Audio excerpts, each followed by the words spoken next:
Good afternoon, everyone. This is the Vermont House Committee on Commerce and Economic Development. It is Wednesday, February 26, 2025 at 1:02 in the afternoon. For the next hour, we're going to work with our legislative counsel, Rick Sagel, to begin putting our letter together to appropriations. Rick, maybe we should start first with what's in the budget, what they're asking us to weigh in on, and all the other extra curriculars that we bring us to weigh in on. That makes sense. So Rick Sagel, Office of Legislative Counsel. I would not be prepared to talk about the budget, in general. I can certainly answer questions. But for this, what I did is I looked at the memo that the chair of House Appropriations sent to every committee, including this one. And she listed off certain sections in the budget, proposed budget, for each committee to look at. For example, this committee, the suggestion was these several portions of the budget. So in the letter, I currently have these as kind of bullet points, and whether or not the committee supports the governor's recommended ask. I can start with that, or if you have something else you want me to start with. I think that'd be good to start with. Okay. So I'll go to the just straight to the items that the chair of appropriations has highlighted for you all to consider. This would be a one-time fiscal year 2026. And I'm sure you know now, if you haven't yet, fiscal year 2026 starts July 1st of this year. It's kind of always throws me off a little bit when I'm thinking of fiscal years. Fiscal year 26 is July 1st, 2025 to June 30th, 2026, just so you all know. So here, B1100, B1100 is one that you need to look at and provide a response to. This would be various appropriations to the Secretary of Administration's office.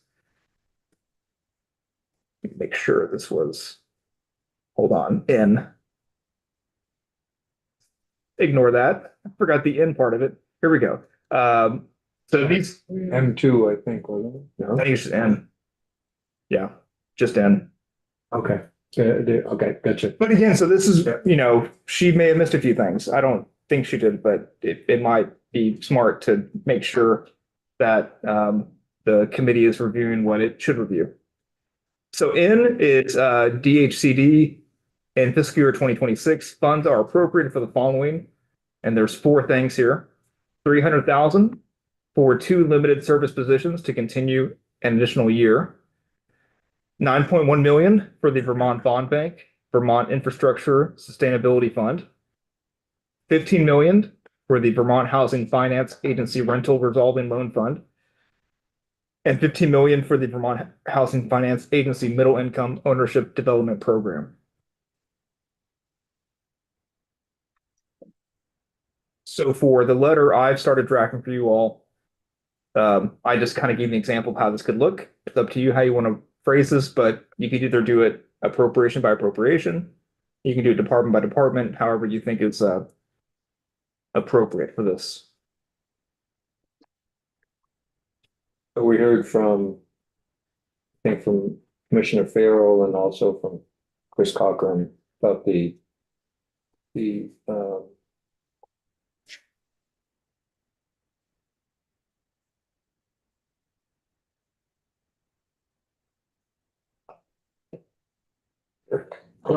Sorry, it sounded like, anyway, we're good. your feet are rubbing up against you. We thought we had a Sounds like a mouse or mouse. something. Uh, 2 limited service positions. And I think they were looking for a third one, from what Chris was saying this morning. These are the 2 limited service, and it's taking 3 positions going into full-time that are current limited service. So this is 2 additional positions.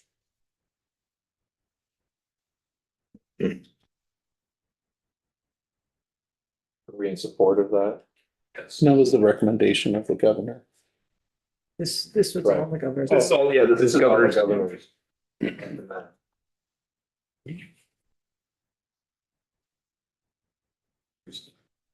We all good supporting those two limited? Mhm, mhm. Yeah. Yes. Yes. Yes. And last year we put a high, low, medium priority. Yeah, what's your priority? I think it's a high priority, seeing that the Housing for All toolkit impacts with some going on. Everybody agree? Yes. Yes. Yes.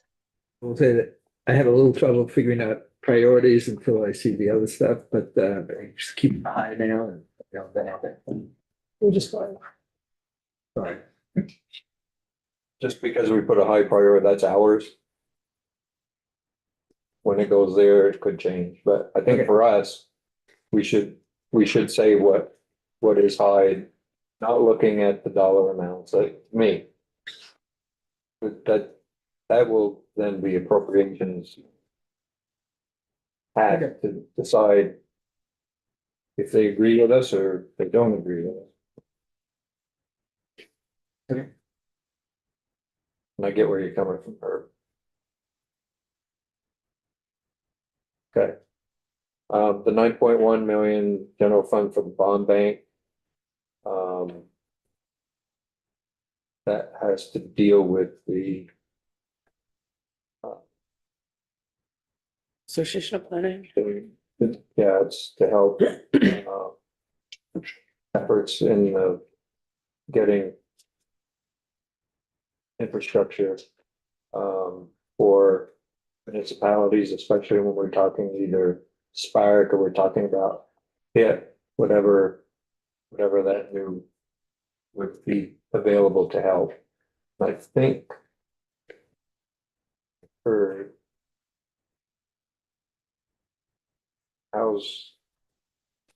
general and housing is bump that to 15 million. I know there are a couple other 15 millions. Mhm. Yeah, they did ones. Yeah. I think they've heard a lot more. We have on that, but they've, One repeated thread we've heard through many different testimonies is, whether it's the HIT proposal or Spark or TIF, it's to address the issue of infrastructure problems. And I am all for this, and I think it should be a high priority. well, okay.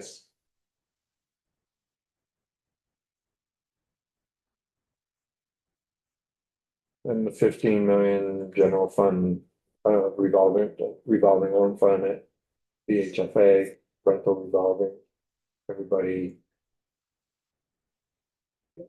Yeah. Probably both the next two, are we all in agreement with both of those? No. High priority. Yep. Yes. One number one issue. Okay. So like, Oh, not done yet. Oh, I know. That was a big one. Yeah. Okay, the next item is B 1100N. Sorry, O. yes. It's a long day. It's only 1 o'clock. And So the Department of Economic Development, in 2026 funds are appropriated for the following: 250 for the Vermont Professionals of Color Network and 2 million for the Brownfields Revitalization Fund.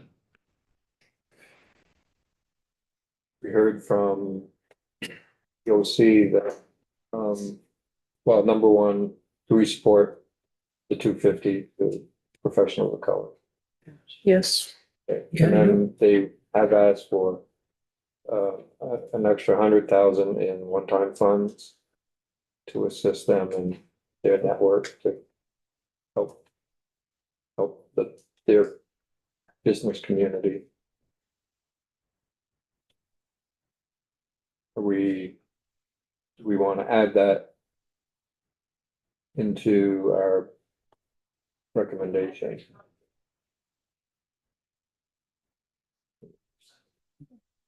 I mean, I would say I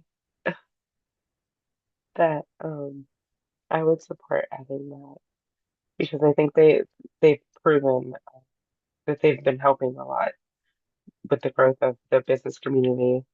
And they seem to tie in with a number of other organizations and helping the work that they do.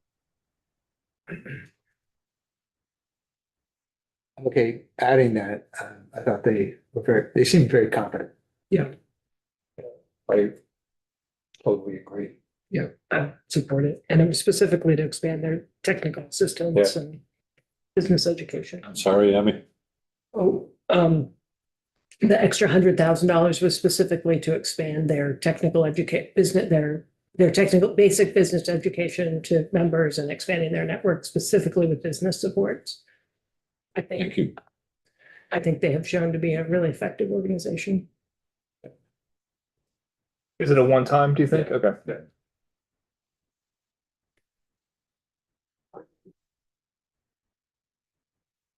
And I think you could put for business technical assistant.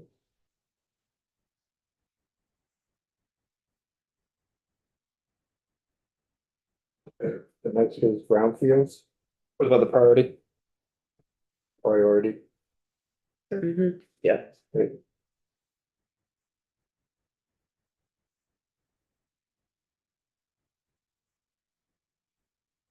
Brownfields.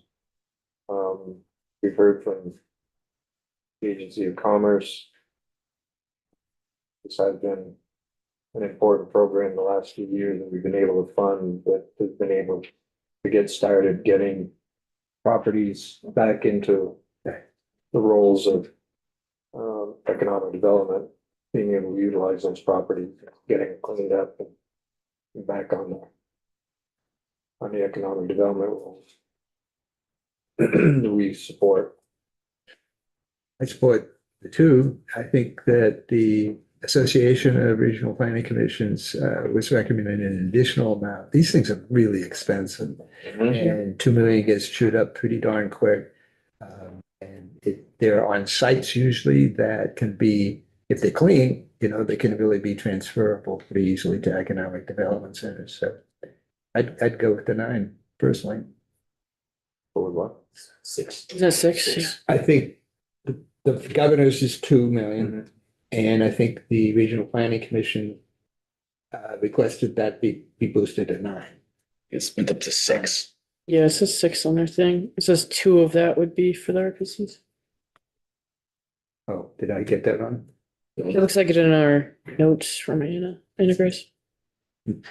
Yes. I'm sorry if I got the facts wrong. Recommending a $6 million appropriation for brownfields cleanup funding, with 2 million of that total to be provided to the RPCs for assessment grant funds.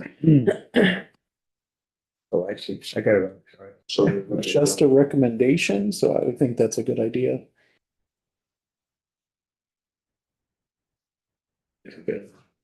Yeah, I would agree with that. It's part and parcel of resolving the infrastructure crisis in some areas. I mean, we heard amongst ourselves, we know of 2 pits and a hole in urban areas that need resolution. So I'd also point out that it meets a lot of our environmental goals too, so it kind of hits 2 birds with 1 stone.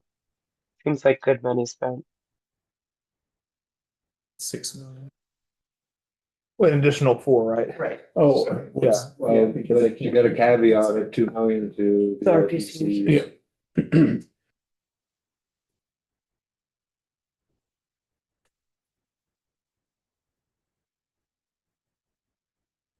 You want me to write out RPCs or just as a known? Okay. Do we need to add the for assessment grant funds or? Yeah, I was gonna ask if you want it. Okay. Yeah. For assessment grant funds? That's what it says, yeah. It's 2 million. The 2 million. Yeah, not the 4 million, 2. Oh, sorry, okay. I didn't What's the extra 4 for? They want, I think, 2 million more into brownfields revitalization, and so it's actually, the total is 6. 4 million going to the revitalization fund, 2 million allocated to the RPCs for assessment grants. Okay. And, I think so. okay. I think they did want, Don't make that 11-0 yet, or can you star those? When Edie gets back, we'll have to ask her. Do we need to clarify that it's in The other ones are all right, because she was here. Yeah, she didn't do this one though, right? No. Okay. Do we need to clarify that it's an additional $2 million? Well, it's there, it says 2 million, we support the request, but we also support. So, yeah, so we're also supporting an additional one-time appropriation of 4 million. With 2 million of that 4 allocated to the RPC, right? I got it. I think another element of what they had asked for in that, the general fund, the Brownfield Revitalization Fund, was that there be a cap of $200,000 per parcel. Like, I think they wanted that, the RPCs wanted to remove the 200K, that it not be limited. I think we did that the last time, Oh, great, then I don't. but I don't know that it was a permanent fix. I think it may have been notwithstanding, maybe Ricky can. Who did that bill under? Was it in the budget or was it a Yeah, statutory? no, it was a budget, but we didn't. I think it came out of Amy's committee. Yeah. And we helped write the language, but Is it likely that that VAPTA has sent this same document to appropriations, who would also have seen? possibly.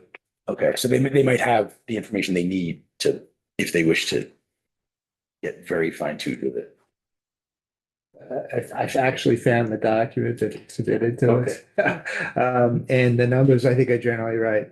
They do have requests that projects supported by this association shall not be limited to 200,000 grants per parcel for remediation. I think the idea was it costs more. Yeah, well, we had made changes to that effect a couple of times over the last few years. Maybe, not sure if you can dig that up or not, but Or could I see that by chance? Yeah. If I could, thank you. but it's notwithstanding whatever's in the statute. You can keep that I'm gonna keep your document, just, as well. I'm not gonna run it. the statutory citations right here, so. Or is it in there? Yeah, Okay, yeah. good.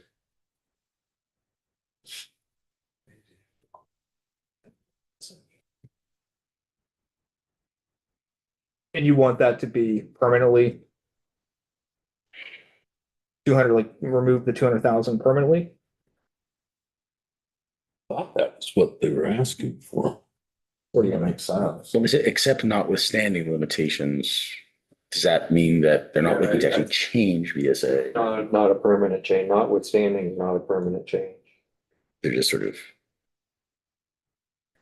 The 200,000 is probably in statute somewhere. for this, yeah, for this one time. Amend the unknown.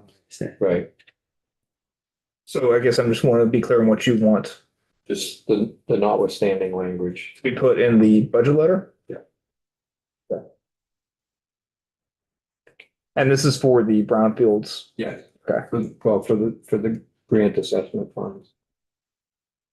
Okay.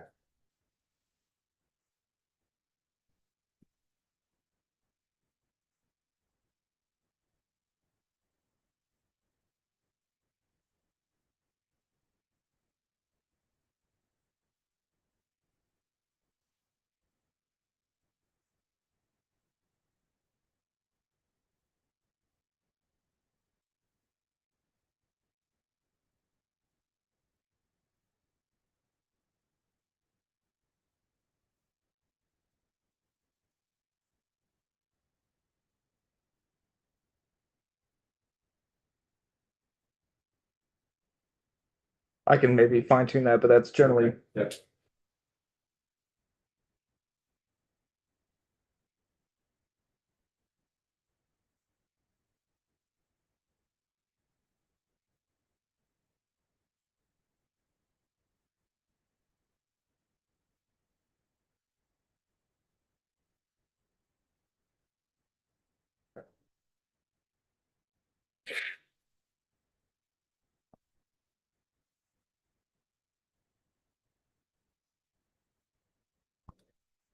question is, do you want to give them the exact? Is this letter meant to be providing them with language to put in there?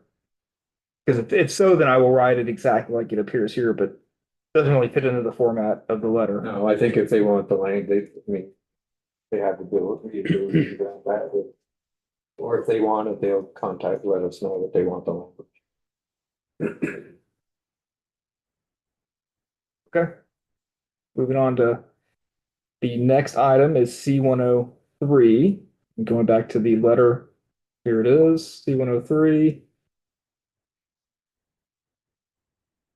Okay, this is amending miscellaneous for year 2025 one-time appropriations. Let's see, so C-103 is this, make sure. That's the entire thing.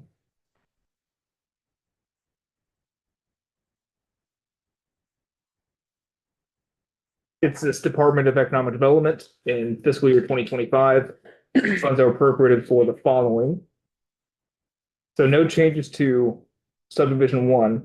The 150 that was funding the International Business Office. No proposed change to that. However, they are adding a $2 million general fund for a grant to VITA to establish a disaster relief fund for use by businesses following a natural disaster. And they want to lower the funding to the Business Emergency Gap Assistance Program. So what they're doing is there's $2 million remaining in the BGAP. And when we start looking at our VITA bill, it establishes this revolving loan fund in the VITA bill for that $2 million. I think you can just let them know that H-398 is the vehicle for which that $2 million will be appropriated, I think, or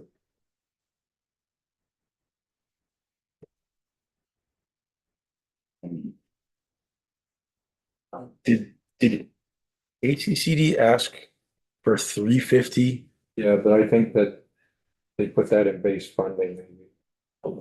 We may have to look at that because they're asking for 350,000 now for International Business Office because they're expanding what their scope of what they want to do. It's not just going to limit to Canada anymore. I was confusing one time and base funding again. Yeah. I think it's in base funding. Why is that fiscal year 25? Yes. That's this fiscal year. Yes. So these were funds that were Okay. Oh, I in the see. budget I already. got it. So you The just, five, yeah, so I get it. of the 5 million, of the 7 million, 200 million has 2 million hasn't been spent yet. It's a Yeah, so we're mid just, half year yeah. correction. we're just taking that money and creating that revolving loan fund with the emergency. Okay, so do you want to say you support it, or do you want to say that this language exists in H-398? So, yeah. We can say we support it. The policy language will be found in H-398.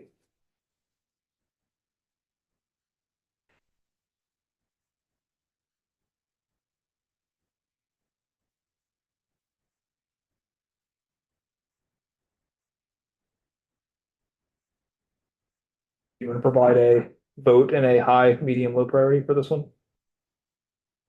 I don't think we need to because we're gonna hopefully pass 398 next when we come back, so. Okay, then you have the 5 million, the 7 changing to 5 million for the Business Emergency Gap Assistance Program. And most of that, if not all of it's been encumbered already and if not spent. Do you want to say anything about this? No, okay. I missed in my document this O which is part of C-103. I'm not sure if your committee would be the ones to opine on the Vermont Health Access. Okay, No, it doesn't have anything to do with workforce. all right, then D-101B is next.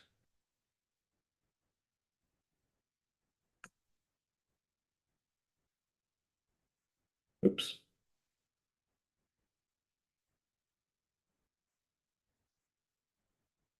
Two.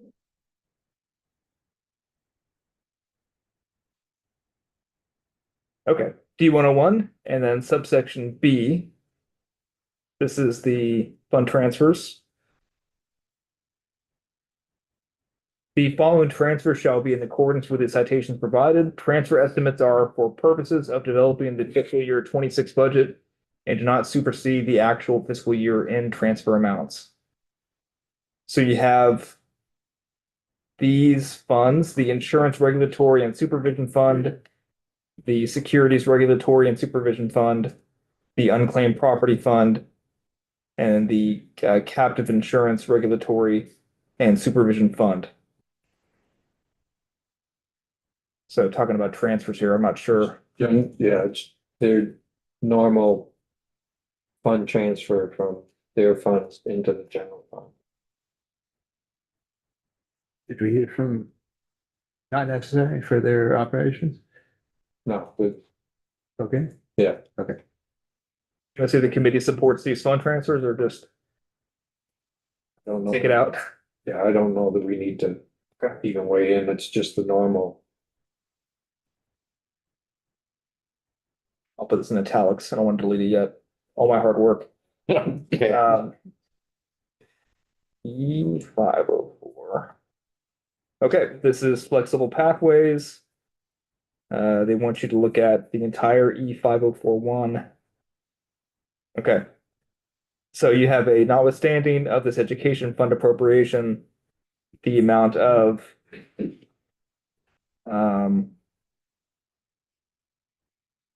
so you have various amounts that are available for certain programs within the flexible pathways program.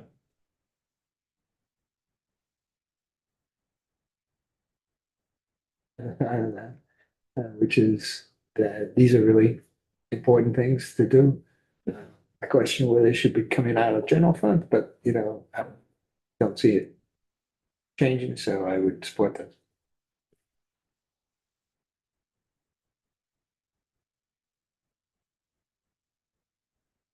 Have you heard of any, are you familiar with all of these secondary school reform grants?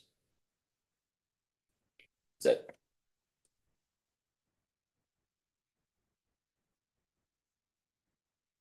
We weighed in on new enrollment. We weighed in on Bridgeville High School, early college. Adult ed.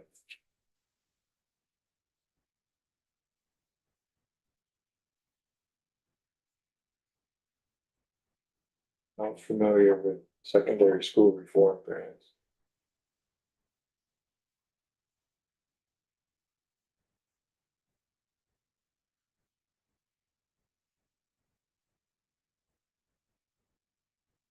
We trying to remember.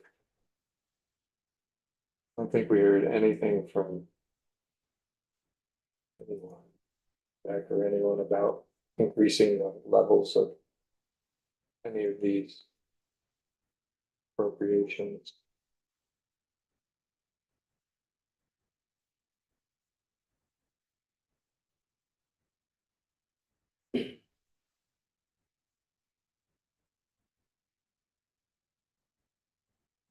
I think 1, 2, 4, 5, 5B.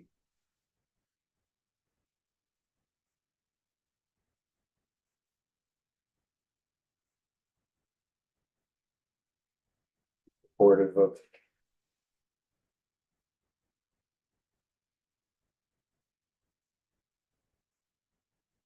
Just say we have no opinion on secondary school. Yeah.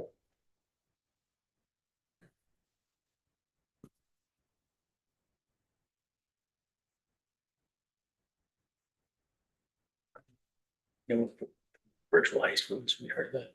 I never heard that. Is that, you know, what the Vermont virtual high school is that a existing thing? Are they making I'm it? assuming it's VBLD something. It's a virtual learning platform that schools, it's the only one that's, it's a co-op. I wish Edie was here because she would be able to explain it like super quick. We can, she's down, she'll be back shortly. It was in like Act 76, I think it is. Yeah, I know people who, kids who have done it. I can't. Virtual learning cooperative? Yeah, that's it. Thank you. I'm assuming that's what it is. But you it's a flexible pathway. Vermont Virtual Learning Cooperative. Maybe they should call it that too. If that's it. That's it. I'm assuming that's what that is. But they offer high school through virtual platform. And they also offer like special courses that you don't, that not every school can have. And B, we support as well, 5B. That's general fund dollars going into dual enrollment.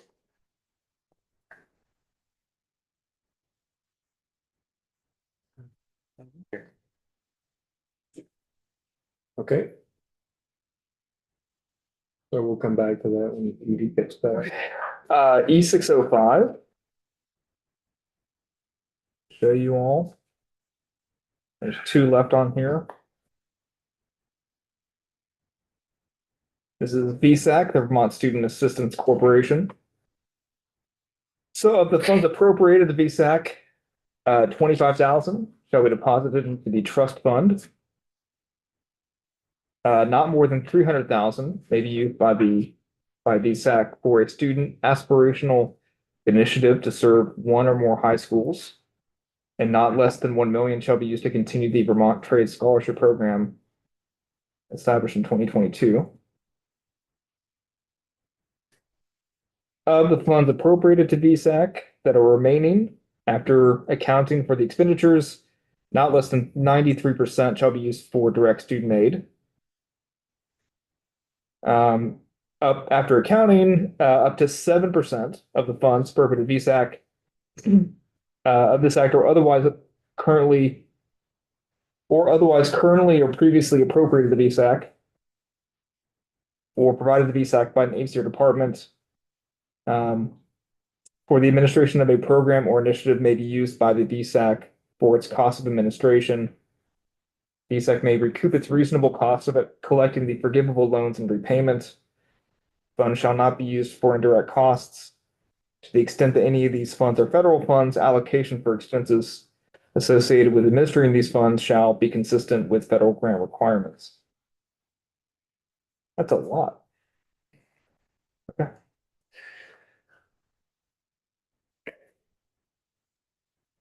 So, Falls, that's up here is the million for the trades scholarships. Yeah.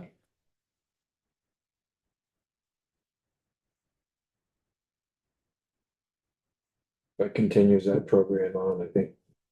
That's priority for us.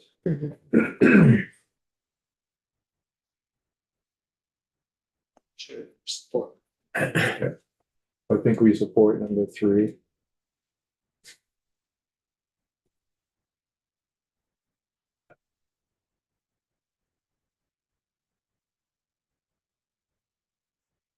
you have opinions as to 1 and 2? I think like all the other ones that we supported, I think we can add the same language that, given the advice from the vice chair, we support everything.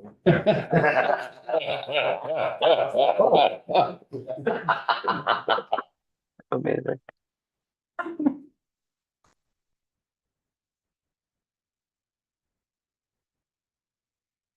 Yeah, I don't know that the aspirational initiative that started a couple of years ago. Oh, no, it's been going on. To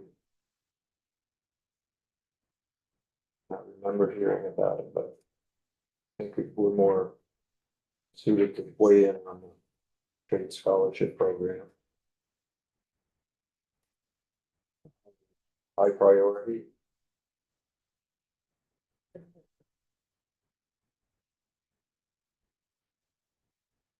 Everybody agree? Yes.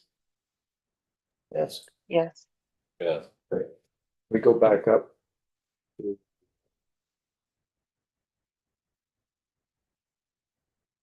What, can you explain the virtual high school? I explained, oh, Vermont, yeah, VTV, yeah. So the Vermont, this is VTVLC, right? Vermont The learning club. Learning, yeah. Culture High School, yeah. So what this does is that it's changed the way it's been set up for a number of years, but what it does is every high school in the state has access to the programming. So if they have a student or two or three that need specific programs that aren't available in their school, Yeah. they can get these programs through the virtual learning collaborative. If they offer a teacher to teach some of the programming, they get additional seats for free. So there are ways that it's included in the school budget. There are other things that, so it's using current technology to give more access to opportunity to our students across the state. It's a really good program, and some high quality teachers who are really good at teaching remotely have been opting in, right? Everybody had to learn how to do it during COVID, and they opt in to continue teaching.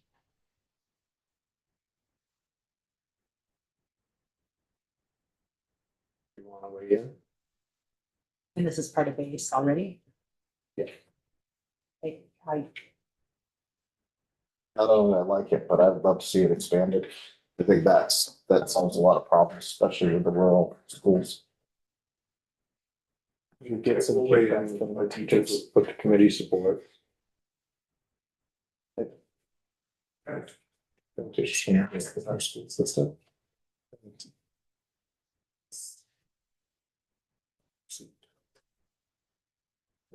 You wanna go back up to the ones she missed? Yeah, just for what we voted on, we can. Yes. Yes.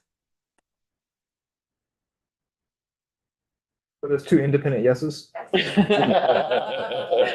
a third one for good measure. Need more time, but I'm fine.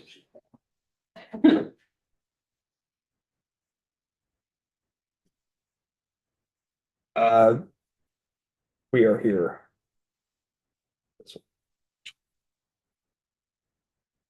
So the other VSAC, The language there. That's just accounting stuff, making sure that how much they can take for administrative costs.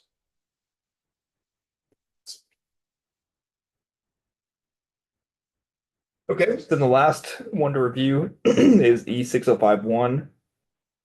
Which is also VSAC. It's 41,000 from the Ed Fund and 41,225 from the General Fund.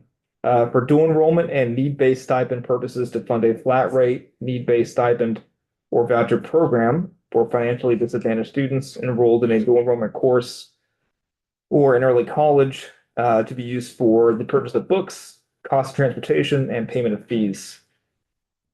VSAC shall establish the criteria for program eligibility. Funds are first come, first served. And then a report, which I'm sure you don't need to. Support. There you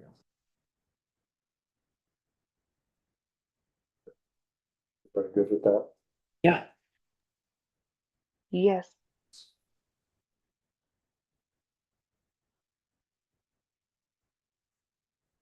Priority as well. Everything we can do to help our students. Yeah. Get additional education. Yeah, agreed. It's not very much money. Okay. Everyone says yes. Yeah. Well, all your priorities are high, Mr. Chair, just, as I'm sure you're, It's not all of it. that's all that That's the, just the budget now. yep.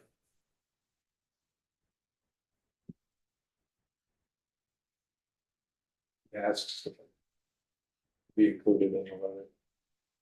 So that's gonna be the function.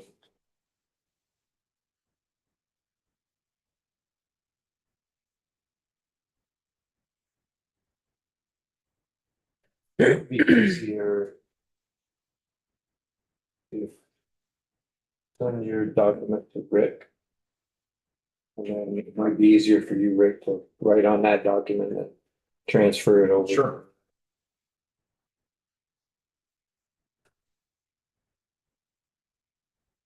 I think we got through 2 of the 49 already.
So. Future VP. Trans Vermont.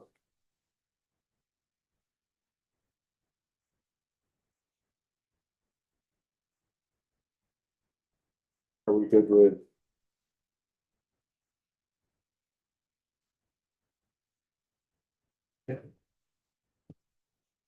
With recommending base appropriation of 350,000. Everybody? Mhm. Yes. Yes. Yes. Okay. Okay, so, and priority is high, Everybody's above average, yeah. I think so. okay? I'm just gonna type my notes on here. Yeah. And Fine. do it later. Yep. Yeah.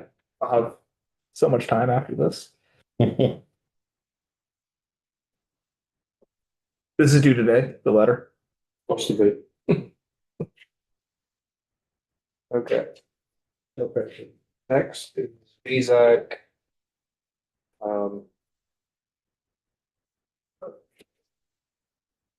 Computers are starting.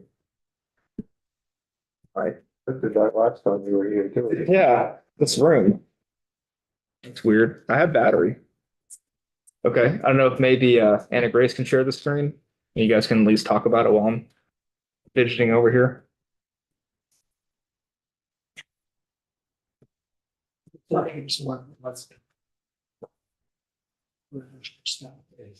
included in the 3. Yeah. Oh, it's running an Did update. I save the document?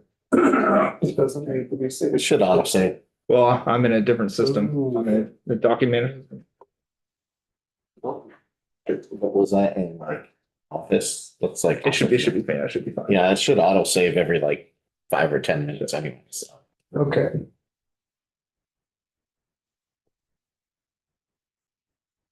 Where do we want to go here? This is.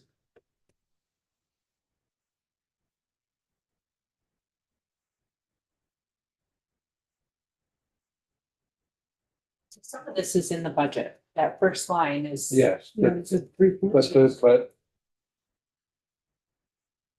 And did we talk about it? Was it one of the mhm. ones?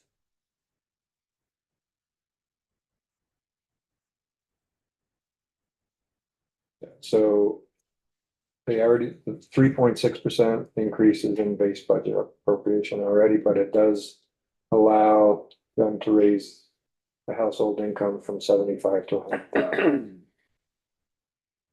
We would also like to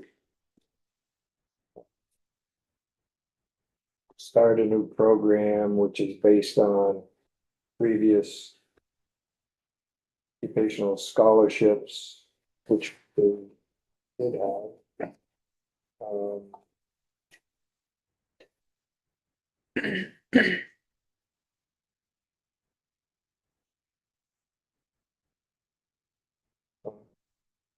I mean, if we're upping the household income to 100,000, what, and it says this 5.2 million would provide low to lower middle income students. Wouldn't they fall in 75 to 100,000, so they'd get free college anyway? It's different program. One's for CCV, the first one. Second one is for Vermont State University, so that's the other three. Linden, Castleton, Johnson. Minute, yeah. Feels in line with our workforce goals. Yeah.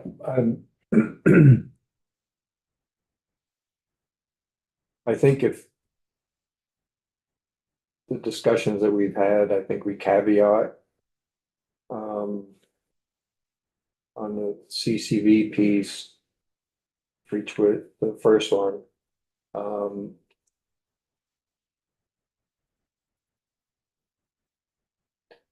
I think we need to talk about we support the raise in household income. However, we are also cognizant of the fact that it's the program that we're doing. Well, the free degree promise. The pre-degree promise program currently provided by McClure Foundation will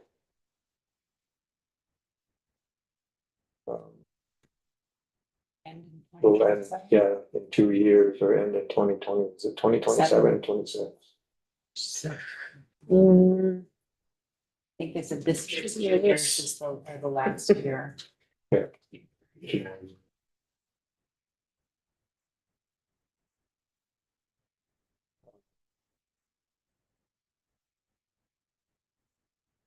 These are stacked, two different funds of money that are being stacked up one on top of the other in order to get people in. And you have to realize that being asked to take over that effort that the Core Foundation promised.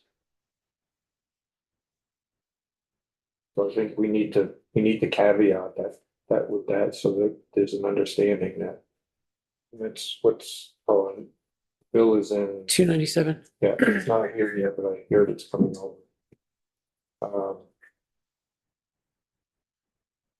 And the policy language sits on H 97.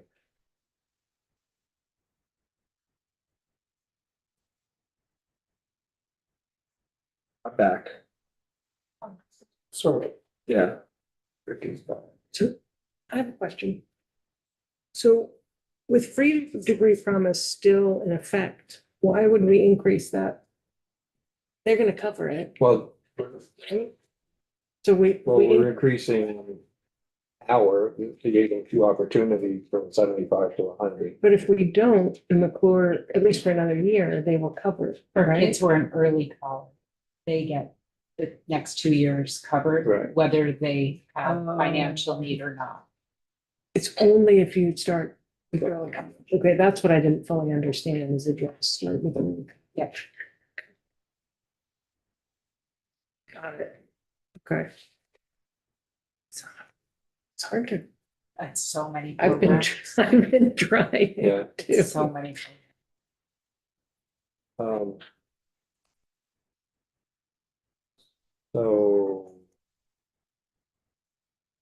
I mean, how do you want to word that? I think we want to draw attention to the fact that that's leaving.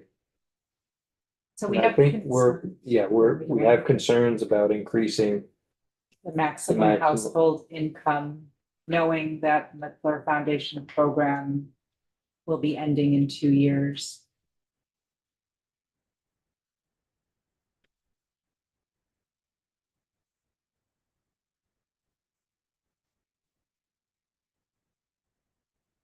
Concerns about increasing, Maximum household income for eligibility. at this Yeah, time yeah. for eligibility. Yep.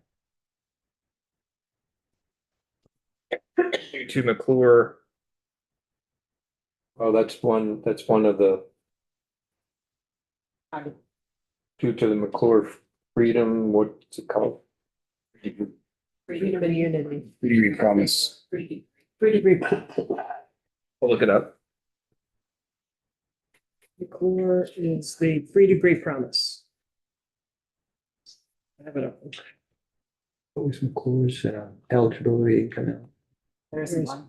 Yeah, that's for all kids. So you're supportive, but you have concerns. Is that kind of the overall consensus here? Yeah.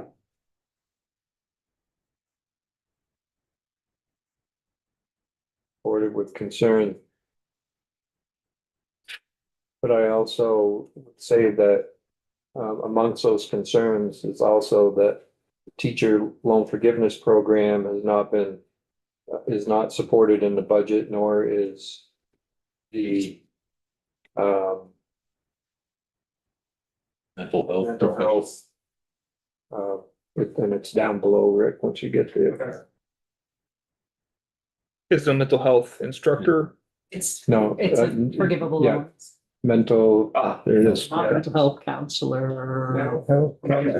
Forgivable loan program.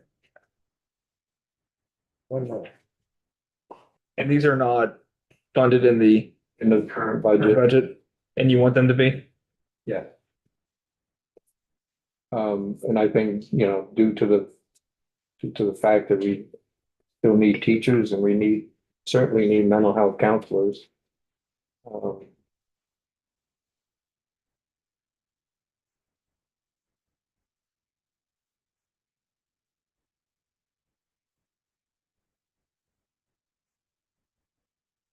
I'll work on it, but I think I get the idea. And then, I think the other piece is the 5.2 million for the Freedom. freedom and unity. And further down.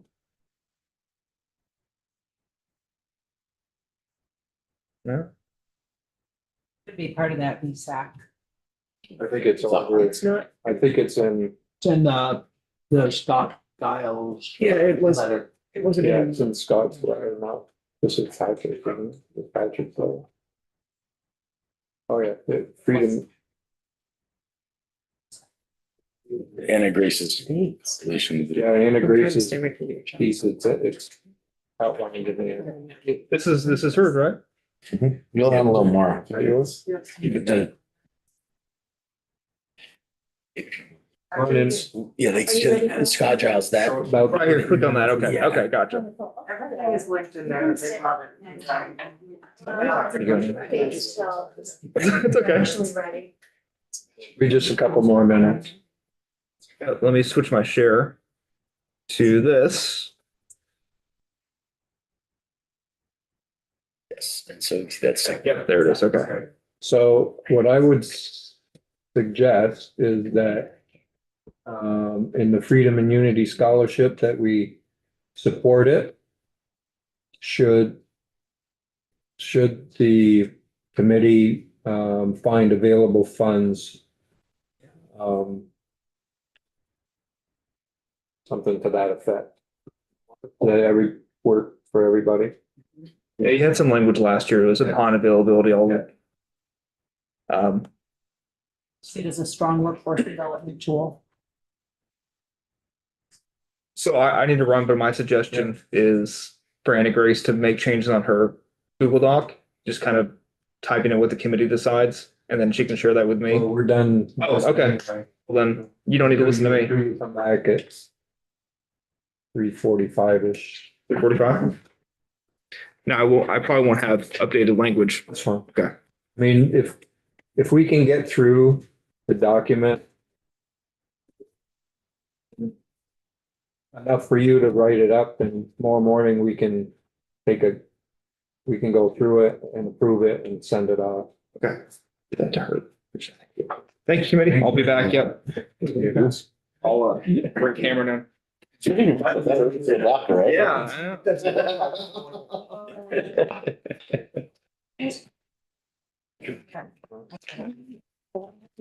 So that IT.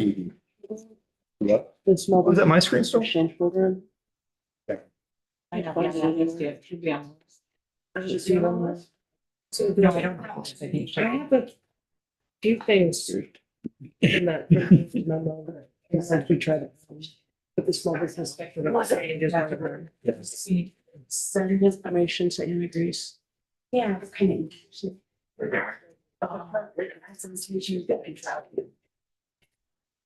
I had to take a meeting for this half an hour, but.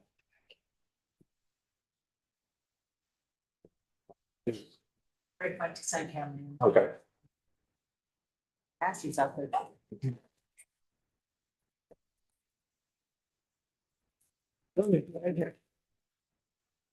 You want some? I got milk chocolate and caramel and milk chocolate. If I had one of each, just so I could test. I should They are be, edible, they're- the peeps are finally out. So excited. Those are amazing. I hate peeps. You have got something seriously wrong with you. I'm sorry, Tony. Did you just say you hate pizza? Peeps. Oh, pizza. Okay. Okay. I'll get over it. You know, we're still live. We got really- Oh, wow. Said way more than Paris Duncan is. No offense to those who love peeps. Some people really love them, not my thing. How do you feel about candy corn? Emily, tell me you love peeps. You know, I do enjoy a pizza. I prefer them a little day old. I like them a little hard. Yeah, that's, some people do. I like the ones with the chocolatey bottoms. Oh, Goes to the adult and or. I don't think I've had the ones with chocolate bottoms. Ooh. I am gonna stop at Walmart tonight. Oh, well, you're probably not gonna be in tomorrow. Oh, I'm trying. I'm trying. Fingers crossed that my hacking will stop. Well, I'll make sure you get some, and then I'll tell you what my special name for that is, because it's funny. Thank you. Would you like me to immediately? Yes, sir. Am I sharing my screen? Yes, sir. Please give me a moment or two.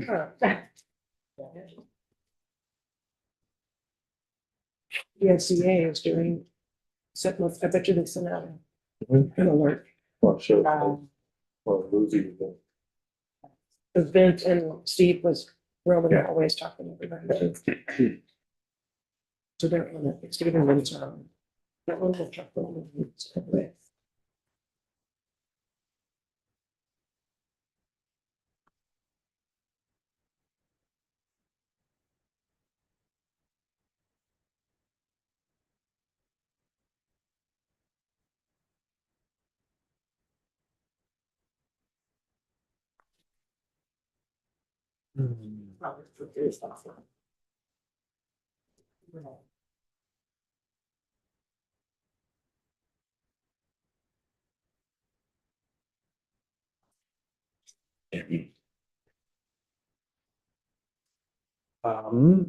Anna Grace, I think you need to let me.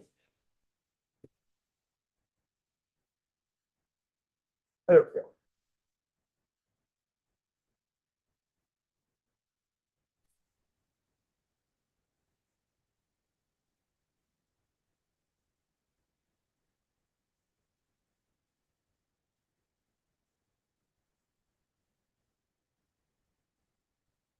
Trying to make sure I'm muted here. Feel like I am. You can speak freely. We're gonna go and see what happens. If we start to get some background noise, my apologies. Get out of that. List, yeah, first reading will be. Yeah. hasn't been signed. All right. Good afternoon. I think this is my first walkthrough in this capacity.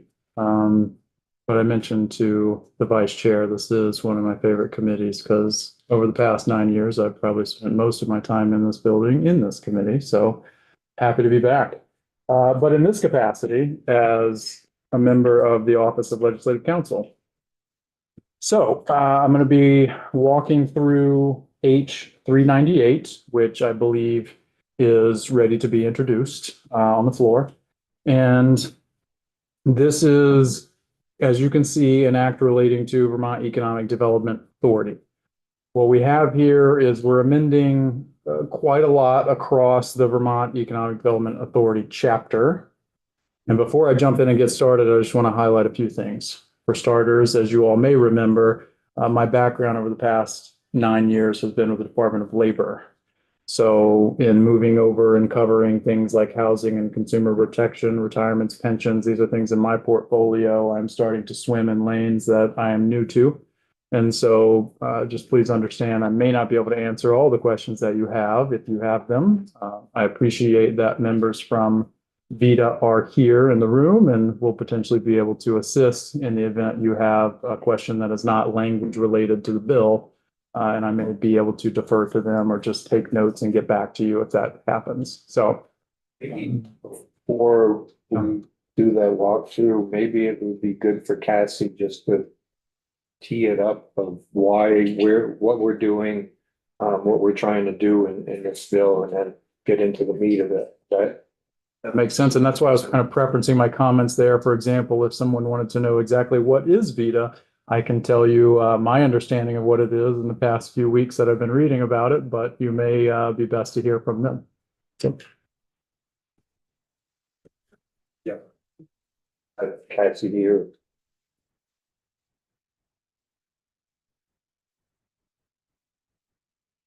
Good afternoon. For the record, Cassie Kalimas, CEO of VEDA. Thank you for inviting us here today. So we are here to go through some general, I'm going to call it housekeeping type of changes to VEDA's bill. That's the majority of what you're going to see in the walkthrough. But there are a couple of material items that I think we'll want to spend some time on. And the first we're going to get to right at the get-go, and it has to do with potentially incorporating some housing type of opportunities for VEDA. And then the second one, which is at the very end, is a new subchapter to create a permanent disaster recovery loan fund within VEDA. Stepping back just a little bit, last time I was in this committee, I believe I described that this is sort of stage one of an initiative to look at the VEDA statute in a way that creates something that's not only current update using current terminology, but also simplifying our statute, which over time just has, by the nature of how VEDA has evolved and changed, our statute has become not the most user-friendly statute to figure out where things are and what they mean all the time. So some of this will not be very interesting, but as I say, the housing piece and the disaster recovery loan program or fund are the new material items that we'll want to spend a little bit of time on. So with that, should we just start with the walkthrough? Thank you, Cassie, for that. Thank you. Okay. Here we go. On page 1, as you can see, we're going to amend the entire chapter here. So one thing I will, just kind of comment, especially for those who are new, I'm sure you've experienced this at this point in time, but I'll just mention it.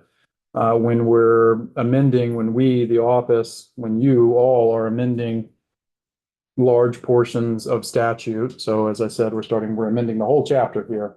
We're going to use these little ellipses here to indicate that we are skipping specific sections. And so as you will see, we're skipping a few sections at the very beginning, which include a purpose statement and some legislative findings. You can go to the whole chapter on your website, or we can pull that up if it's something that you'd be interested in looking at, or if you are reviewing it, and come back and have questions, you can let us know. But just commenting on that to begin with. So we're starting with definitions in section 212. We are in Title 10, Conservation Development. And then we're in the chapter related to Vermont Economic Development Authority. And so we're starting with the definitions, starting with subsection 6, eligible facility. I'm going to start with the first edit, and then I'm going to pause and we're going to come back to it later. We might get to it today, depending on how far we get in the hour that we have. It may be tomorrow, but I just want to comment on this edit on this page here. Saying that an eligible facility or an eligible project means an industrial, commercial, or agricultural enterprise or endeavor approved by the authority that meets the criteria established in the Vermont Sustainable Jobs Strategy adopted by the governor under section 280B of this title. What does that mean and why are we removing it? There is a section later on in this bill, section 280B, that identifies the Vermont Sustainable Jobs Strategy, which is required to be adopted, if I recall off the top of my head, we'll get there, by the Agency of Commerce and Community Development, I believe. It's not removed later on in the bill. And so this is something I think you all as a committee need to have a conversation about, probably with, external partners in the chair as opposed to me. What is the Vermont Sustainable Jobs Strategy? Does the state have one? What is its purpose? And if we don't have one, why do we not have one? And if we're going to remove it here, then we may want to remove it elsewhere in this chapter. So I will let others speak to that. I'm just highlighting it here because I will be bringing it back up when we get there. So we'll put a plug in that for now. Obviously, if you have any questions, I'm happy to talk about them, but I think it may be best to wait till we get to that section. I don't know why my pages are blank. That's it. That's we're done. So forgive me. You know why that happened. So let's go to the internet and pull it from the House bills for introduction. We'll wait to.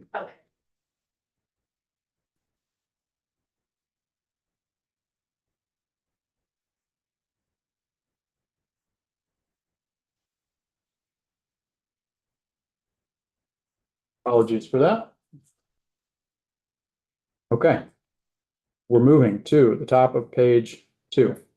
So the change here is removing the fact that the eligible facility has to meet these criteria, and we're just changing it to say that an eligible facility is an industrial, commercial, or agricultural enterprise or endeavor approved by the authority used in a trade or business, whether or not such business is operated for profit.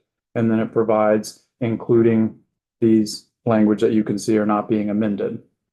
The thing that I want to direct your attention to is what's here towards the bottom of this subsection. And it was mentioned there about this is probably one of the largest substantive changes that we're making in this entire act here, or this entire bill.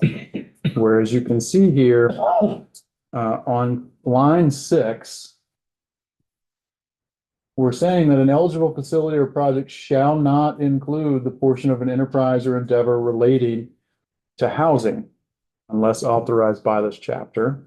However, and this is what we're adding here, however, certain housing projects designed for the purpose of housing employees of a business may be eligible upon consent of the Vermont Housing Finance Agency. So again, this is probably one of the biggest substantive changes in this entire bill right here at the top, which is VEDA is prohibited from developing housing at this point, and I'm just kind of using my words here. This language would allow them to do so with the consent of the Vermont Housing Finance Agency, but only for projects designed for the purpose of housing employees of a business. So they're not going to be out there developing housing for the general public, specifically tied to housing for employees of a business. That language. Does it mean that it's employer sponsored housing? The way I would read that is it wouldn't have to be housing for a specific, it wouldn't have to be tied in that way as the way I think you're using the term. You know, Sure. This was originally just sort of a placeholder type of language. So we have some other language that when we get to it, we'd like to bring up that it aligns with language that was added a couple of years ago in a comparable situation where we give deference to VHFA on certain types of projects. And so my recommendation would be to use that similar language for certain type of residential rental housing. And it comes further down in the definition section. Because I feel like that will contain it better. This is very open and ambiguous in a lot of ways. Okay. You know, the intent here is to have all hands on deck. Make sure that if there's projects that are still having a hard time getting over, getting to the place where they pencil out, okay. We need VITA in there, we should have them. Housing is probably one of the most important things that we do this year. So the more I think financial tools that we have to make it happen, the better off we are. So we are still in the definition here. This is page 2. We're looking at line 13, this addition of the subdivision T. So we're still under the definition of an eligible facility or an eligible project.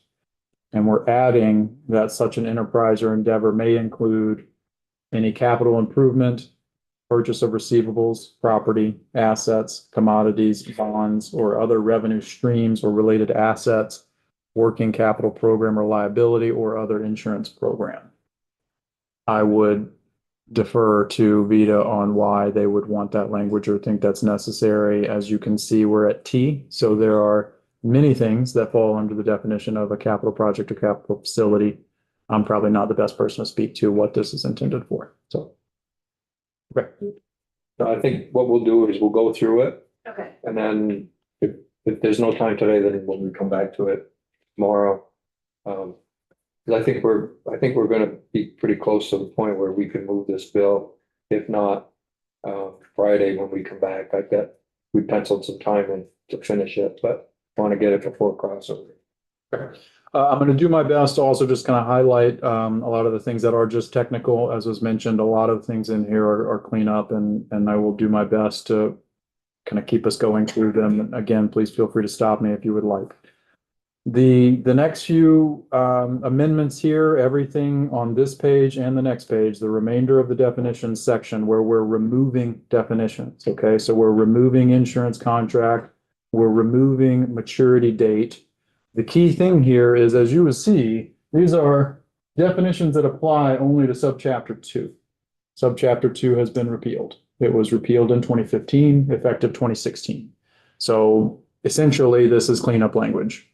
So again, I will be happy to stop if anyone has questions, but all of these, the definition of mortgage, mortgage payments, mortgagee, mortgagor, they're all related to subchapter 2, which has been repealed.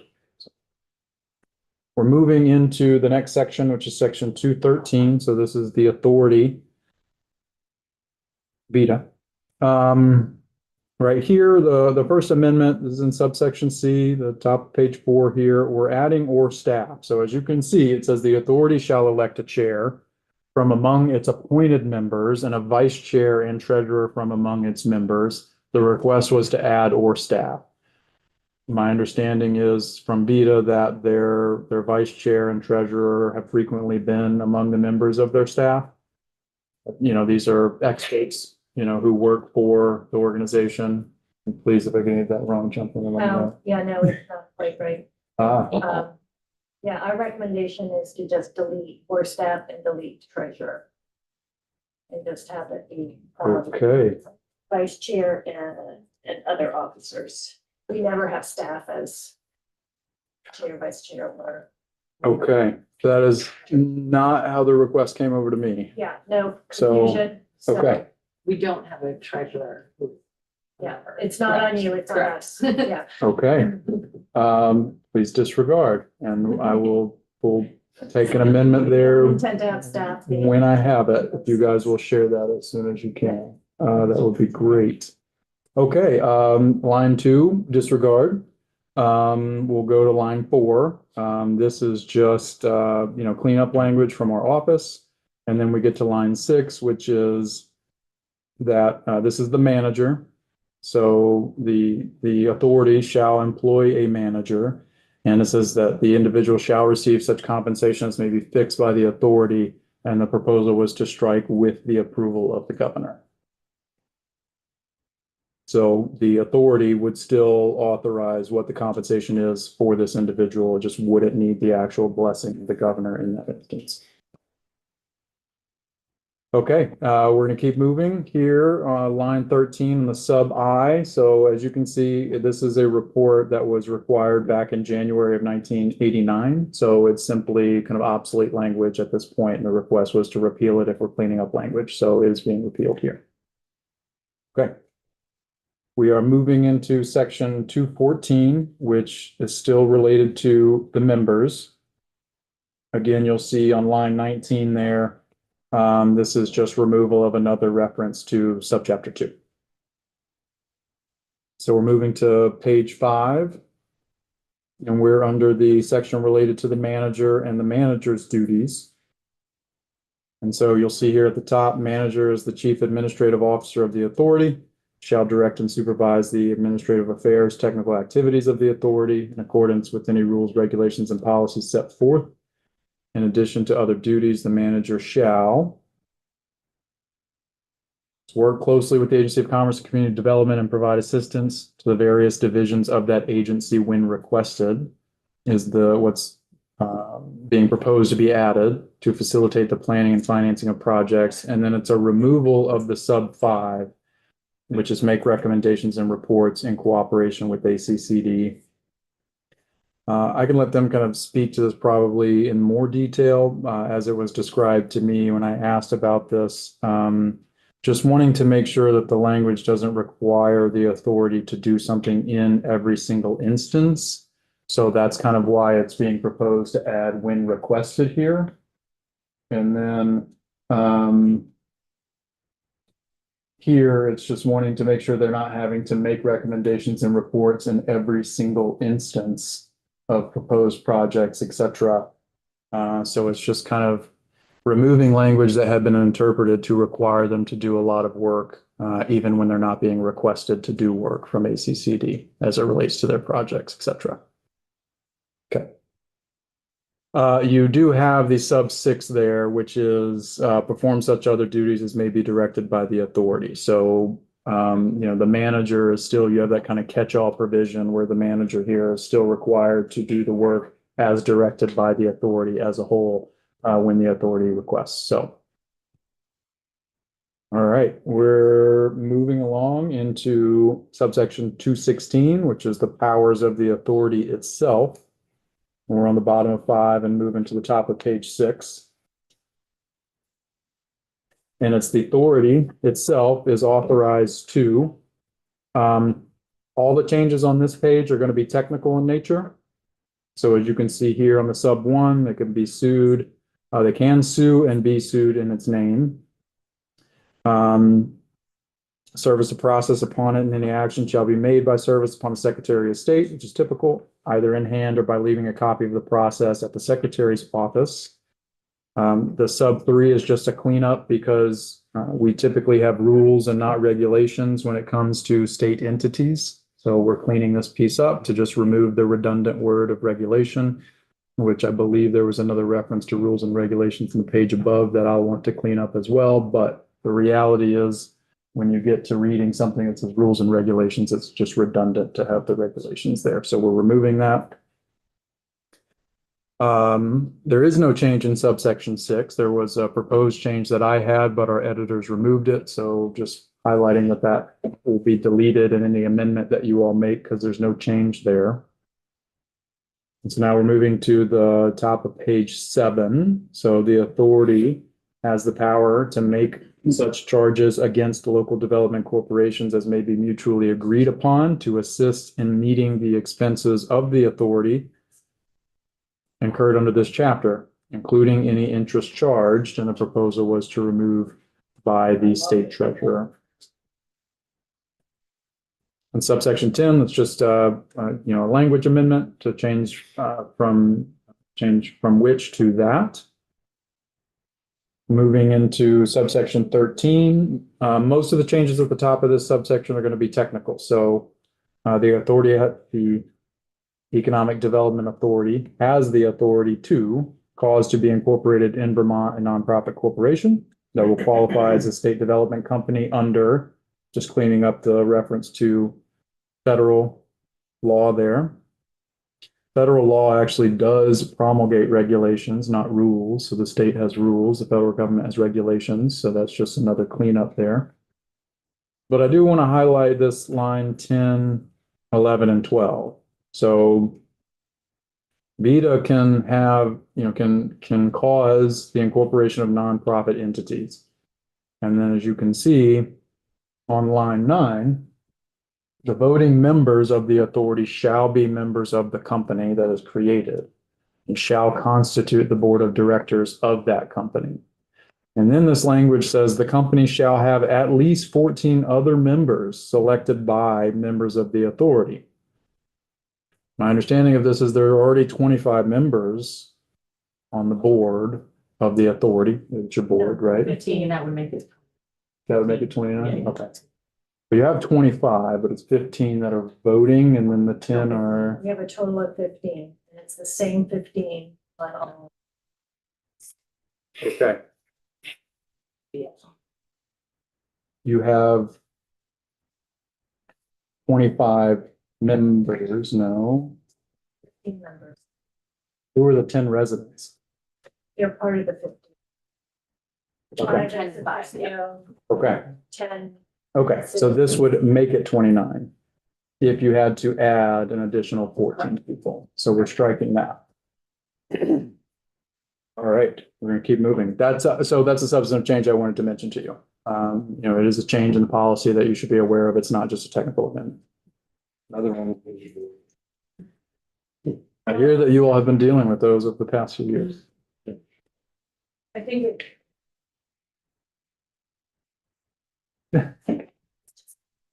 Okay. All right, so we're gonna keep going. We're in the subsection 15 here. So again, we're in the kind of powers, if you will, of the authority itself, the bottom of page 7, moving into the top of page 8. So the authority can delegate to loan officers the power to review, approve, and make loans under this chapter, subject to the approval of the manager, and to disperse funds on such loans, subject to the approval of the manager. That's the language proposing to be struck here, and adding, instead of requiring the manager to approve in each instance here, adding as set forth in the policies and procedures of the authority. So ensuring that the manager doesn't have to sign off on each one of these instances, and they just simply need to follow their own policies. And I'd let them describe if you have any questions about who in the company has the authority to sign off on what. But that is a substantive change you should be aware. Which thing, or is it something for Cassie? Right. Okay.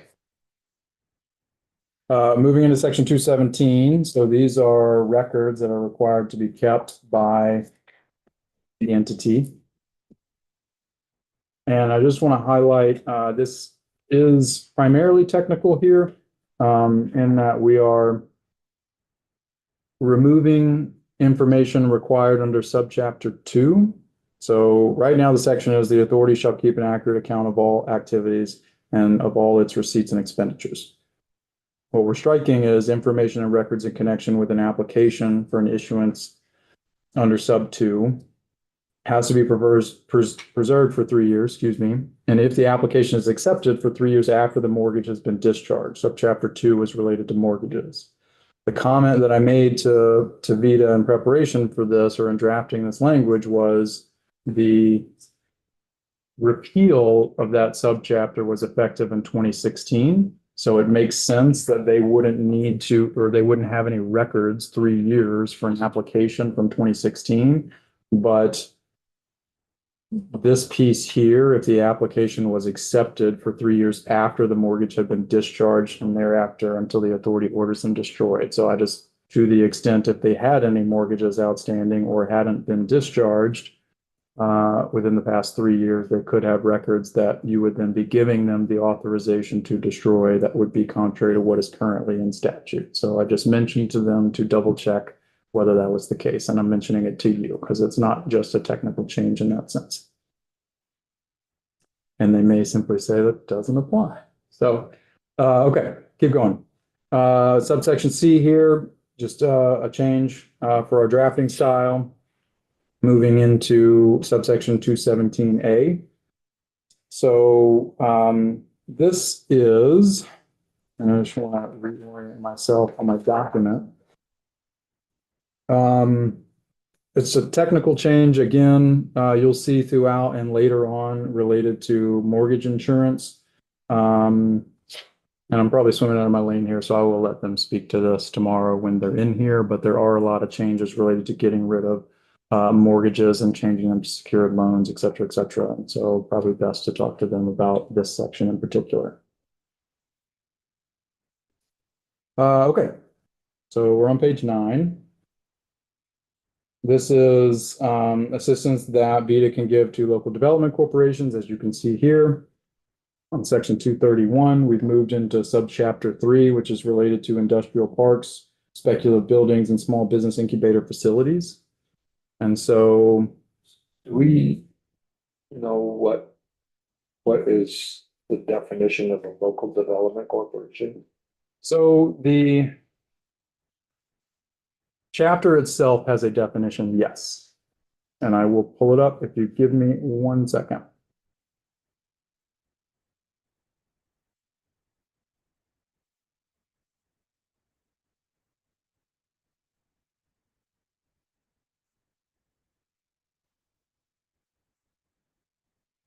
Sorry if you can't really see that. See if I could zoom in some.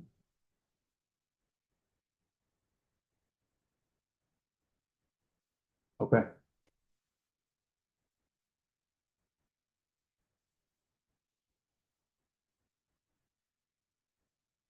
It means a nonprofit organization incorporated in the state for the purpose of fostering, encouraging, and assisting the physical location of business enterprises within the state and having its principal purpose the industrial and economic development of one or more political subdivisions. And then it shall include certain things. So it's more than the RDC. Yes. Okay. So this is the authority can loan money to local development corporations. I'm not going to walk through this entire section here unless you would like me to. Okay. I'm going to go to the change, which is on the next page, page 10, which is a change to say that loans that the authority gives to these local development corporations for construction, purchase, or improvement of small business incubator facilities shall be repaid in full, including interest and other charges, and it's a change from 10 years to 20 years after the property is occupied. My understanding from VITA is that's simply in conformance with how their typical loans are issued or how typical loans they deal with are issued from other financial institutions. So, but you are extending the period from 10 to 20 years just for awareness. Okay. We're moving into bonds. So this is a new subchapter, economic development revenue bonds. And these are, this section in particular, what it's referring to, because you're just seeing the sub B, it's referring to municipal financing, municipal bonds. And it says here that the bonds shall bear the manual or digital signature of the treasurer of the municipality and the manual or digital or facsimile signature or signatures of the mayor or a majority of the select board or trustees, as the case may be. So it's allowing for digital, not requiring manual in this instance. I keep moving, top of page 11. Now we're going to kind of state level projects, or as you can see, we're changing the title of this section from state to authority. My understanding here, the authority has some pretty broad powers here and is pretty much acting in the state's capacity in a lot of this instance. So I don't know that the change here is really that substantive. If you're asking why we're changing it from state to authority, as you can see in the sub B here, the authority shall act on behalf of the state here in this section. So from my perspective, I don't think the change in the sub A it's that substantive. I think it's just trying to clarify that these are projects of the authority and not the state. So as you can see throughout page 11 here, that's what these changes are all going to be. It's just removing state of Vermont, changing it to authority. So the authority may engage in projects within the state in accordance with the provisions of this subchapter. For the purposes of this section, definition of municipality. And so this again shall act on behalf of the state as opposed to in the name of the state. Changing state to authority here on the sub C. This change on page 12, subsection D. So subsection D is telling the authority that they have to establish guidelines for the, as you can see on line 1, the type and location of projects that shall be considered in evaluating applications for financing under this chapter. So when they're evaluating an application, they have to have guidelines about how they review them. And this section is saying these are the guidelines that you shall follow or develop. You can see here on line 3, the guidelines shall be used to prioritize projects, and they have to include. There was a strike here, which I think is being re-reviewed by VITA about whether it should be removed. It's whether the project is located in the job development zone as designated under chapter 29 of subchapter 2. And there is a specific chapter related to this. I don't think I have it on this laptop. I can pull it up. But I don't know that you want to remove that. I'll defer to the authority on whether or not that should be removed or kept, because there is a specific subchapter related to job development zones. And so whether they should keep that as their guidelines or not. Okay, we're moving into the bonding section. So this is state bonds instead of municipal bonds. So again, bonds issued under this section shall bear the digital. And then we're removing, so it's the signature of the manager or the treasurer, and removing the chair or vice chair, and just allowing authorized designee and agent. Okay, so provided, however, that such signatures, so just kind of cleaning up language here. All right. We are adding bonds shall be sold by the signing officers at public or private sale, and the proceeds thereof shall be paid to the trustee, lender, or dispersing agent. So there are a lot of changes here that, again, I would defer to Vita if they want to talk the specifics. It's been a very long time since I took secure transactions, so please forgive me. Why we're adding lender or dispersing agent instead of trustee. I'm sure these are technical things related to their, inner workings of financing amongst the authority itself. And so I don't see any issue or concern with it from my legal perspective, but if you have any specific questions, you may want to ask them. Okay. This is all cleanup language here in the subsection D. Again, kind of as we mentioned earlier, changing, the state to authority. Let's see. All right. Now, this next few pages, see if I can describe this effectively. So again, we're in the sections related to state bonds. So this sub 1 is saying before issuing bonds for construction of speculative buildings or small business incubator facilities, the authority has to make a determination and a finding of all of these things. That the project's within the scope of the chapter, that the proposed sites located on adequate land, that there's adequate access to road from a public highway. The project plans comply with applicable environmental zoning, planning, sanitary laws. The local development corporation is responsible and has presented evidence demonstrating its ability to carry out the project.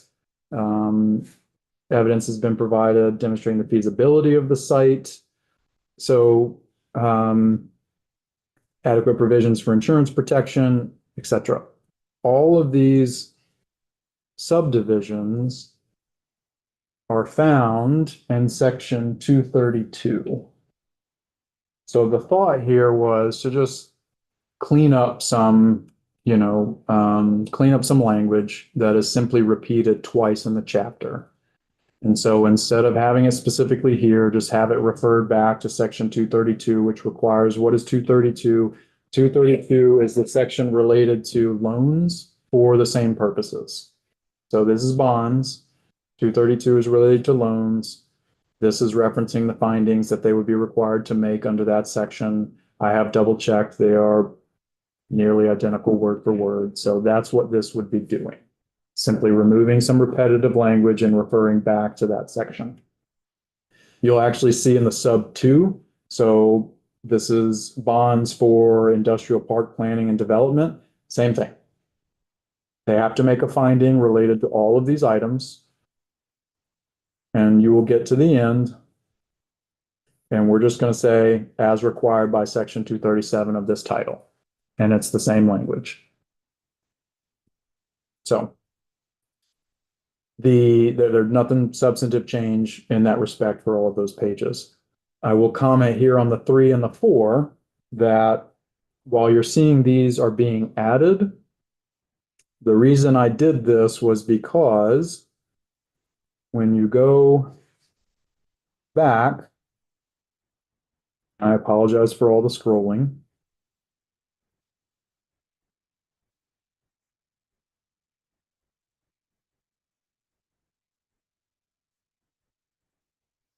This section, neither the financing document nor the security document purports to create any debt of the state. And this section, the financing and security documents contain provisions that under no circumstances the state obligated directly or indirectly to pay. Those are in both the sub 1 and the sub 2. So we didn't want to delete those. We want to keep them. And so we've just added them here under a 3 and a 4.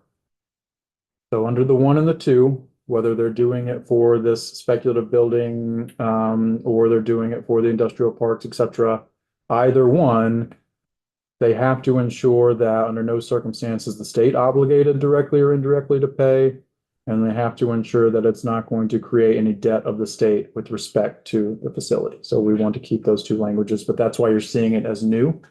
It was struck in the 2 subdivisions and we're adding it here. Okay, now sub G, I'm moving to the top of page 19 here. This is all related to subchapter 2. As I've said, we're cleaning up. So as you can see it referencing the sub 2. Sub 2's gone. So entire G, we're cleaning up this language here. When we get to page 20, instead of repealing the sub G section, we're adding all determinations and findings made by the authority shall be conclusive. Again, we're carrying this over from the language that was struck, so we're just being effective with our use of our subsections. So that's not new language, we're keeping that. Subsection H and I. This is page 20 and moving on to page 21. I'm going to let Vita speak to these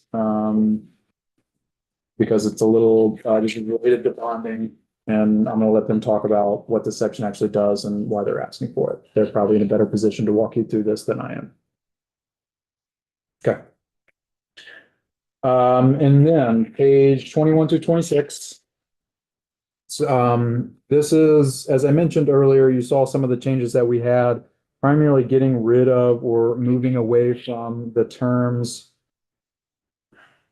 mortgage.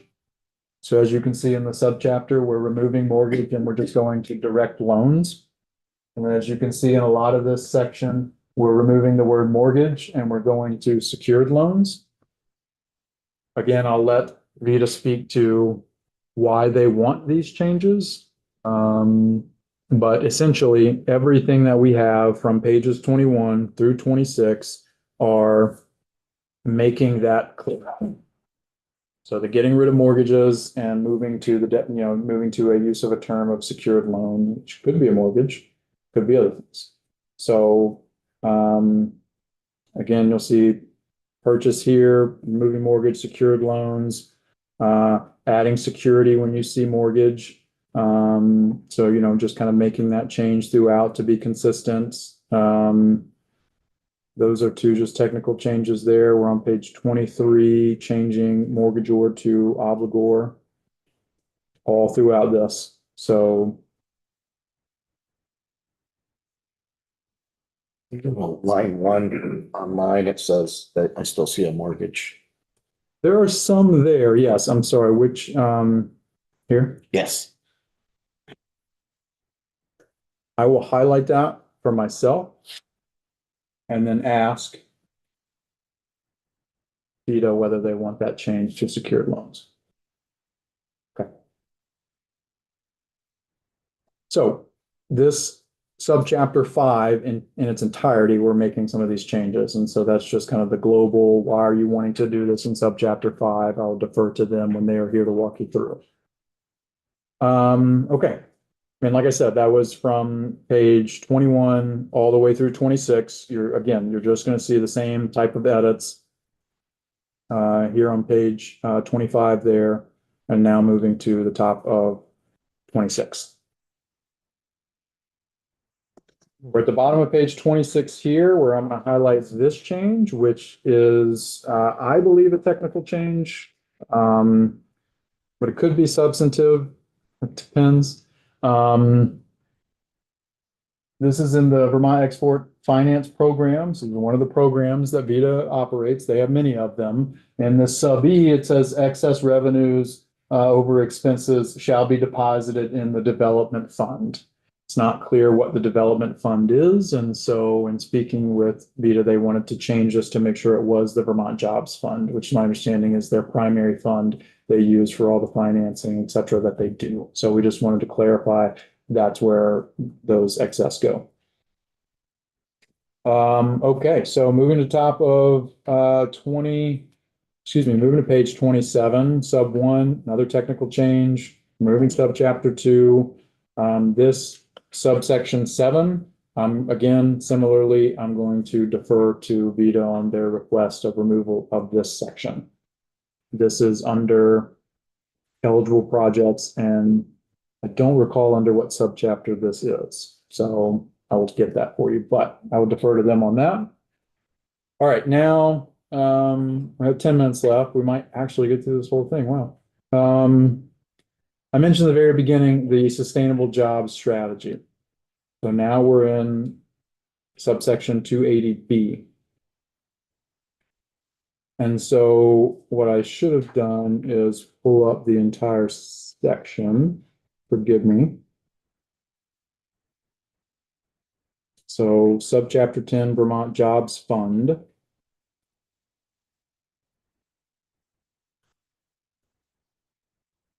So you can see, Governor, with the advice of the Secretary of Commerce, shall develop a Vermont sustainable job strategy for the state. The sustainable job strategy shall contain criteria upon which the authority shall develop, modify, and implement its public financing programs. So that's why you saw the reference back in the term eligible facility or eligible project, referencing to this sustainable job strategy. I'll defer to VITA or ACCD. I'm not aware that the state has one. And so I think the question kind of becomes, if that is the case, what is the purpose of it? And is it something that you all would like information as to, do we have one? What is it? Why don't we have one? And if VITA should be issuing or awarding projects kind of in association with it, if it doesn't exist. And I'm only bringing it up because we have this section, which, as you can see, I made a very minor technical amendment. But I think if there isn't one and there isn't an effective purpose for having it, then you may want to remove this section. And if that's the case, there's actually language in 280A that I would probably refer you to remove as well. Could be worth removing the entire subchapter. I'm not quite sure. It's something we could dig into as you want to move this forward. I'm just pointing it out to you. Okay. Disaster Recovery Loan Fund. So this is adding a new subchapter 15, as was mentioned in the very beginning of the two probably most substantive things in this bill. You have the housing piece that we talked about at the very beginning. And then right here, we have adding this Disaster Recovery Loan Fund. So it's adding another subchapter 15. Unfortunately, it seems like project under the chapter for VITA, we get another subchapter. But that's how it's structured currently. So there is established within the authority, the Vermont Disaster Recovery Fund. This is probably a good place for us to stop. And we'll finish it up tomorrow, not much left.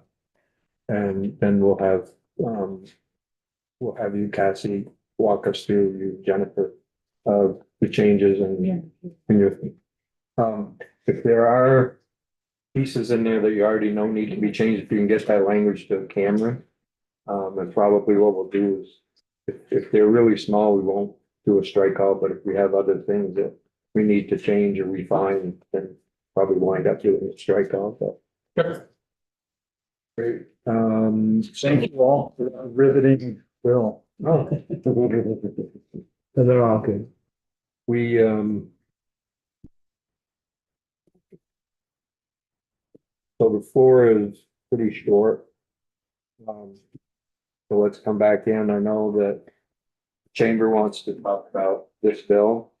And I think their only opportunity this week is to talk about it after we come off the bill.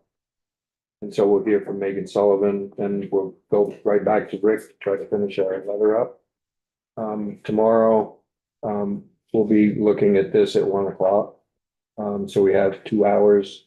Keep working on it. I think that we can make a lot of progress tomorrow on this and be at a good place to either move it on Friday or move it when we do get back, probably on a Wednesday. So any questions, committee? So let's be back in here 10 minutes after the floor. We'll try to wrap things up as